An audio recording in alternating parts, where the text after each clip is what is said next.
I want to tell you about herbs that I purposely include in my daily diet because I know they are so supportive to my body. There was a point in my 30s when I'd gained weight, my gut was a mess, my energy had crashed, my immune system just wasn't functioning the way it should. I couldn't understand why my body would fight itself, and my doctor couldn't give me an explanation as well. My doctor said my blood work looked fairly normal, and possibly it did, but I knew that something was wrong. I was eating what I thought was a healthy diet. I wasn't prepared to admit that it was heavily subsidized with sugar, and that was my addiction at the time. So that was about 30 years ago, and back then I was doing the best I could with the knowledge that I had. I knew that something had to change because I was so unwell. If only I'd known then what I know now. It wasn't simply about, changing my diet, exercise, stress management. I now fully believe that one of the biggest things I was missing was the daily use of herbs.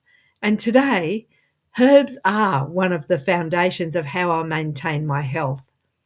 As a clinical herbalist, I use them because they naturally contain a wide variety of vitamins, minerals, plant compounds, and other nutrients that will help support my body's normal functions.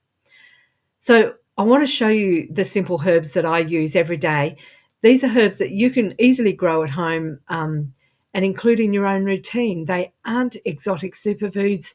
Most of them will happily grow in a pot on your patio or just in your garden. You can enjoy them as herbal tea, add them to your cooking, you can blend them into water. In some cases, you can use them topically.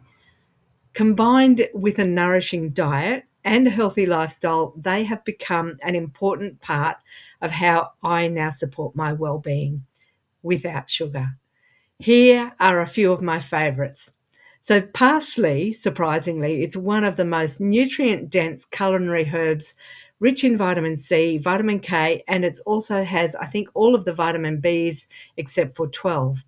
I really enjoy adding it generously to my meals whenever I can, but I also love making a herb tea, and this can be really supportive for your kidneys. Gotu kola, again, one of my favourites. I often, when I'm out in the garden working, I'll pick a few leaves and I'll graze on that every day. Traditionally, it's been used by many cultures as a longevity herb, and it's really handy as a digestive bitter because the leaves are really bitter. So if you're trying to incorporate bitter into your diet, this is a really good one for you to have in a pot. If you plant it in the ground, it can become quite invasive. Thyme is really underestimated culinary herb. Traditionally, it's been used obviously for many things, but in supporting the respiratory health, releasing congestion that you may have built up on your chest. It's also antiseptic and antimicrobial, so it's a good one. You could do an infusion with this if you wanted to use it for that purpose. Stinging nettle, I love combining nettle with fenugreek as a nourishing herbal tea. Now, civilizations have used it as a circulation herb, but it's really high in chlorophyll.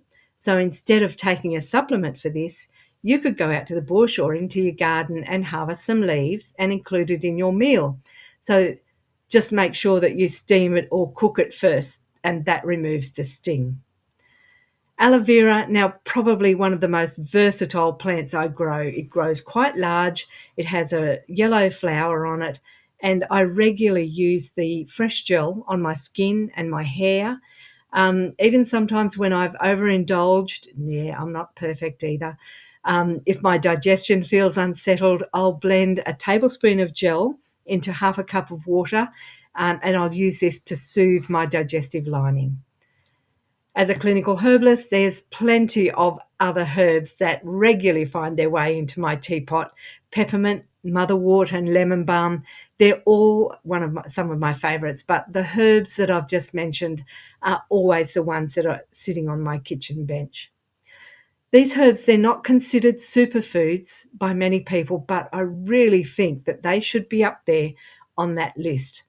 Over the years, I've heard and read countless stories from people who have benefited from including herbs like this as part of their daily routine, and it's always so inspiring.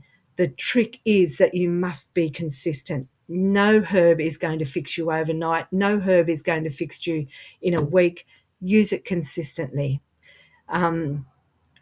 If there's one other herb that I would add onto this list, it would be purslane. This is an edible weed that just grows everywhere. It's naturally rich in plant-based omega-3 fatty acids, and it can be so beneficial in our age when our diets include such an overload of omega-6s, and this creates imbalance in our body. So just make sure that you only harvest it from areas that haven't been sprayed with herbicides or pesticides or whatever. The wonderful thing is that you don't have to use the exact herbs that I do. Any fresh culinary or medicinal herb you can safely grow and regularly enjoy. They're such a beautiful way to increase the diversity of plants in your diet. I've learned that supporting our health isn't usually about one magic supplement or one miracle food. It's about consistently giving your body what it needs. And so, whether that's through a cup of herbal tea, fresh herbs in your meals, or just simply reconnecting with plants growing around you. I don't eat these herbs because I'm disciplined. I eat them because I remember what it felt like before I did. And I'm not going back. I still remember the woman I was in my 30s, overweight, exhausted, and feeling like I was falling apart. So looking back now, I wish I'd understood how to support my body before I became so unwell. And that's why I'm so passionate about sharing this knowledge with everyone. If you'd like to learn how herbs and nutrition may support your own well-being and you're having difficulty, just book a complimentary mini session using the link in the description below. Remember, healing doesn't happen overnight. It happens one choice at a time. So be kind to yourself, trust your body, and I'll see you in the next video.